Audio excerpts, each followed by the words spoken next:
अब यहाँ पे हमने न्यूरॉन्स की टाइप भी पढ़ ली, हम लोगों ने पढ़ लिया कि इफेक्टर और रिसेप्टर्स होते हैं, लेकिन ये मैसेज कैसे ट्रांसपोर्ट होता है और एक न्यूरॉन के अंदर ऐसा क्या होता है कि वो एक इलेक्ट्रिसिटी की इम्पल्स जनरेट कर दे, वो कैसे करता है, इस मैकेनिज्म को अंडरस्टैंड करते हैं इस टॉपिक में नर्व इम्पल्स में। अगर आप इम्पल्स का नाम सुने तो इम्पल्स ये एक वो वेव होती है जिसके अंदर इलेक्ट्रोकेमिकल चेंज आता है, क्योंकि अगर पोटेंशियल डिफरेंस नहीं क्रिएट होगा तो इलेक्ट्रिकल आयंस नहीं क्रिएट होंगे, और जब आयंस नहीं होंगे तो आयंस का मतलब होता है चार्जेस, और चार्जेस नहीं होंगे तो चीज़ें जो है वो आगे मूव नहीं करेंगी। सो इलेक्ट्रिकल इम्पल्स क्रिएट करने के लिए सबसे पहले चार्जेस का होना बहुत ज़्यादा ज़रूरी है, और ये चार्जेस आपके सर्टेन आयंस, सर्टेन प्रोटीन्स जो होते हैं वो प्रोवाइड करते हैं। अब हमारे पास जो नर्व इम्पल्स होती है वो दो तरीकों में होती है, यानी कि हमारे पास जो एक नर्व होगी उसके अंदर दो स्टेजेस होंगी। एक स्टेज रेस्टिंग मेम्ब्रेन पोटेंशियल होगी, ये वो स्टेज होती है जिसके अंदर न्यूरॉन कोई भी मैसेज जो होता है वो आगे ट्रांसपोर्ट नहीं कर रहा होता। फिर हमारे पास एक्टिव मेम्ब्रेन पोटेंशियल होती है,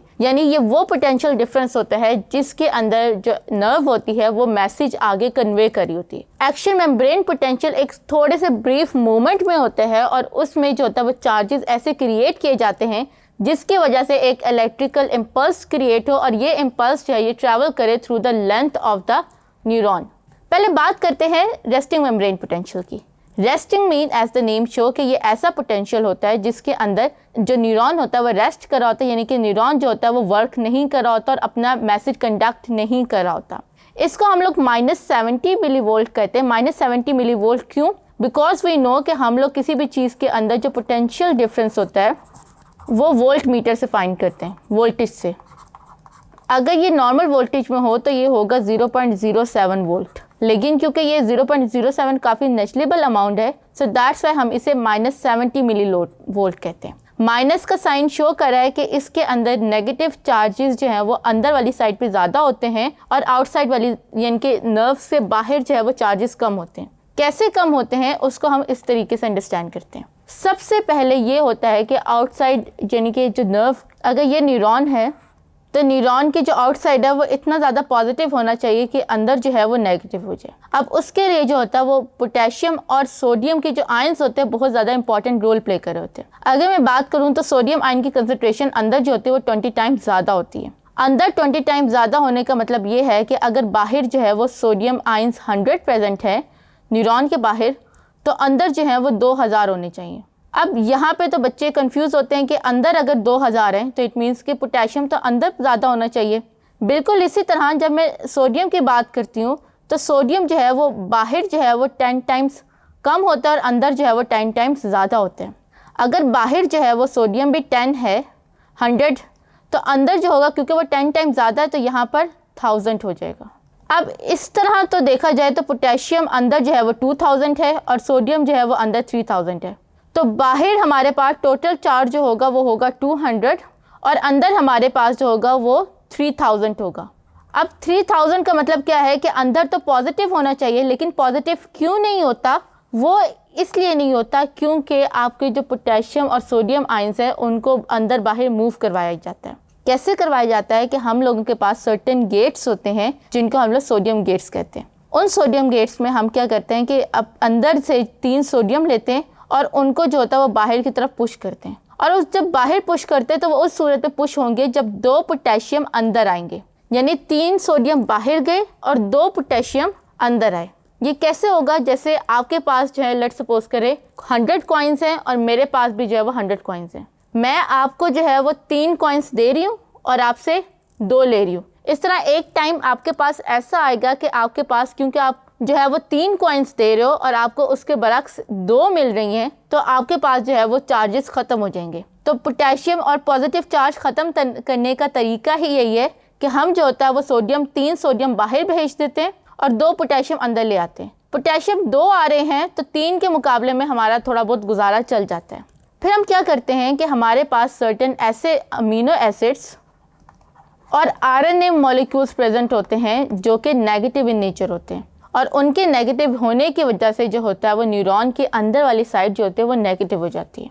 फिर उसके बाद मैंने आपको क्या बताया था कि 3 सोडियम बाहर गए और 2 पोटेशियम अंदर आए हैं। तो जब 3 सोडियम बाहर गए और 2 पोटेशियम भी में अंदर आ रहे, तो उससे ये होगा कि हमारे पास जो होती है, जो न्यूरॉन की मेम्ब्रेन होती है वो सेमी परमिएबल होती है पोटेशियम के लिए, प्लस इसके पास कुछ ऐसे गेट्स होते हैं जो कि पोटेशियम को बाहर डालते हैं।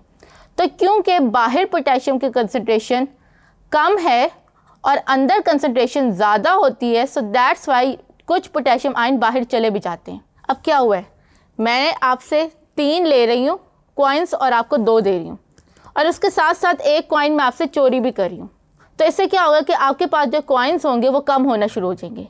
इस 3 मेथड के ज़रिए, एक पोटेशियम 3 सोडियम को बाहर भेज के 2 पोटेशियम अंदर लाना, और फिर उन 2 पोटेशियम में से भी एक पोटेशियम को अगेन बाहर भेज देने से जो अंदर वाली साइड होती है उस पर नेगेटिव चार्ज एक्यूमुलेट होना शुरू हो जाता है और बाहर पॉजिटिव आना शुरू हो जाता है। और फिर उसके बाद क्योंकि कुछ ऐसे ऑर्गेनिक अमाउंट या ऑर्गेनिक आयंस प्रेजेंट होते हैं जो कि नेगेटिव होते हैं, वो भी न्यूरॉन के अंदर, न्यूरोलीमा के अंदर जो होता है वो नेगेटिव आयन बहुत ज़्यादा कर देते हैं, और इस वजह से जो न्यूरॉन के अंदर वाली साइड पे न्यूरोलीमा के अंदर -70 मिलीवोल्ट क्रिएट हो जाता है।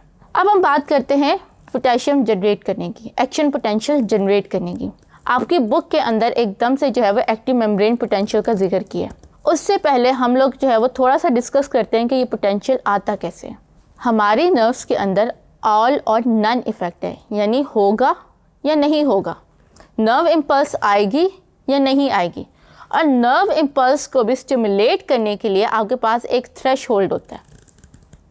थ्रेश होल्ड जब तक आपके पास -48 मिलीवोल्ट का नहीं होगा तब तक नर्व इम्पल्स नहीं आएगी।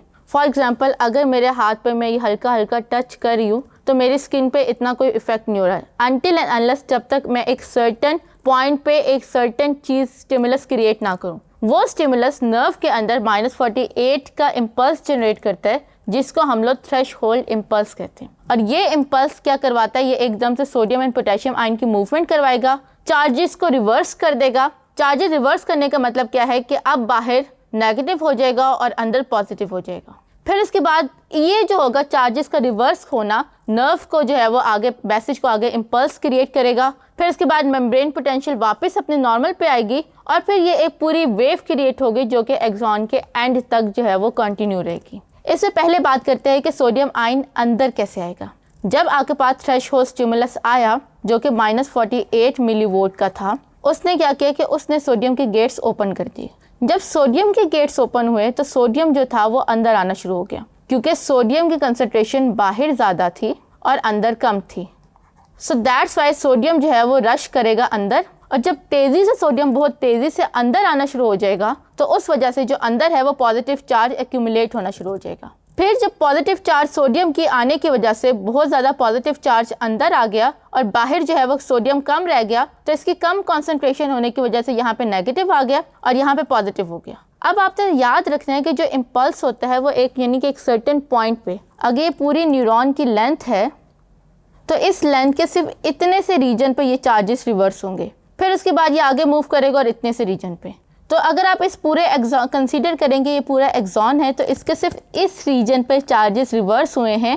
आगे और पीछे जो है वो आपका रेस्टिंग मेम्ब्रेन पोटेंशियल चल रहा है, यहाँ पे भी रेस्टिंग मेम्ब्रेन पोटेंशियल है, जबकि यहाँ पे एक्टिव मेम्ब्रेन पोटेंशियल है। तो इस तरह से आपका जो नर्व इम्पल्स होती है वो आगे फर्दर मूव करती है। इसको अंडरस्टैंड करने के लिए आपकी बुक में जो है वो एक ग्राफ पे दिया हुआ है, तो इस ग्राफ के हम पॉइंट्स को जो है वो 1 बाय 1 डिस्कस करते हैं। पहले पॉइंट पे उन्होंने कहा कि आपका रेस्टिंग मेम्ब्रेन पोटेंशियल है। फिर उसके बाद उन्होंने कहा कि एक सेकंड पॉइंट पे जैसे ये -55 या जो होता है समटाइम्स -48 के ऊपर जो है वो आपका नर्व इम्पल्स आया, जिसको हम लोग थ्रेशहोल्ड एक्साइटेशन कहते हैं। कोई भी ऐसा सिग्नल जो कि -48 मिलीवोल्ट से कम होगा आपकी नर्व इम्पल्स को जनरेट नहीं करेगा। जैसे -48 नर्व इम्पल्स आई तो आपका जो है वो डीपोलराइजेशन होना शुरू हो गई। डीपोलराइजेशन हुई। डीपोलराइजेशन का मतलब क्या है कि चार्जेस जो हैं वो सेम होना शुरू हो गए।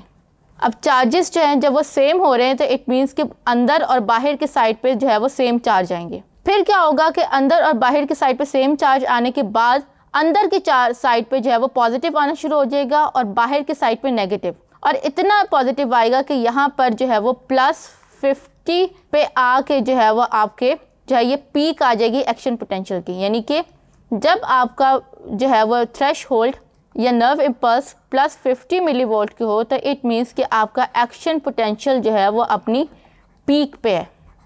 फिर उसके बाद जो है वो मज़ीद पॉजिटिव होना, मज़ीद जो है वो नेगेटिव होना शुरू हो गया। यहाँ पे आपका एक्शन पोटेंशियल आगे मूव कर गया। उसके बाद चार्जेस अपनी नॉर्मल कंडीशन पे आ रहे हैं और नॉर्मलाइज होने को हम लोग जो हैं वो रीपोलराइजेशन कहते हैं। नॉर्मलाइज होने का मतलब क्या है कि सोडियम, जितने भी सोडियम अंदर आए थे उनको बाहर की तरफ धकेला जाएगा और पोटेशियम को नॉर्मली जो है वो फिर इसी तरह से अंदर आएगा और वही मैकेनिज्म रिपीट होगा कि 3 सोडियम बाहर गए, 2 पोटेशियम अंदर आए और उन 2 में से भी एक जो है वो लीक होकर बाहर चला गया। तो इस प्रोसेस को हम लोग रीपोलराइजेशन कह रहे हैं। और ये रीपोलराइजेशन इतनी ज़्यादा होगी कि आपकी लिमिट से ज़्यादा हो जाएगी और आपका हालांकि 70 रेस्टिंग पोटेंशियल है तो वो 70 के बजाय -80 हो जाएगा। और -80 को हम लोग कह रहे हैं कि हाइपर रीपोलराइजेशन हो गया, यानी कि रिक्वायरमेंट से ज़्यादा हो गया।